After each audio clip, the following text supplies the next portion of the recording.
മോക്കെന്ത് പറ്റി? വലത് ചെവി കേൾവിക്കുറവാണ്. വലത് ചെവിക്കാണ് പ്രശ്നം. ഇടത്തെ ചെവി കേൾക്കാം അല്ലേ? ആ ചെവി അടച്ച് ഷാളം താത്തിട്ട്.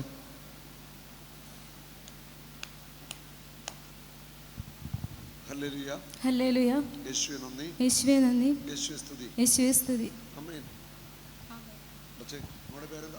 ആര്യ, ബെന്നി, ലിസി, തൊടുപുഴ. ഇപ്പം നഴ്സിംഗ് കഴിഞ്ഞു, ജോലി ചെയ്യുന്നു. Alappuzha medical college. ഹല്ലേലൂയ. കേൾക്കാം. കൈയടിച്ചോ, നന്ദി പറയട്ടെ. മോക്ക് എത്ര വർഷമായിട്ട് കേൾവിയില്ല? 4 വർഷമായി. ഫസ്റ്റ് ഇയർ പഠിക്കുമ്പോഴാണ് കണ്ടുപിടിച്ചത്. അതെ, എങ്ങനെ കേൾവി പോയെന്നറിയാമോ? അറിയത്തില്ല. അന്ന് വാക്സ് ആണെന്ന് പറഞ്ഞുകൊണ്ട് അപ്പോൾ അവർ വാക്സ് ഇറിഗേഷൻ ചെയ്യാൻ പറഞ്ഞു. പിന്നെ അത് കഴിഞ്ഞിട്ട് സർജറി ചെയ്യേണ്ടി വരും എന്ന് പറഞ്ഞു. പിന്നെ അത് സർജറി എന്ന് പറഞ്ഞാൽ പിന്നെ ഞാൻ അങ്ങോട്ട് പോകും. ഈ മോളുടെ വലത്തെ ചെവിക്ക് സർജറി പറഞ്ഞിരുന്നതാണ്. പക്ഷെ ഇപ്പോൾ കർത്താവ് ചെവി തുറന്നിരിക്കുകയാണ്. യേശുവിന് മഹത്വം.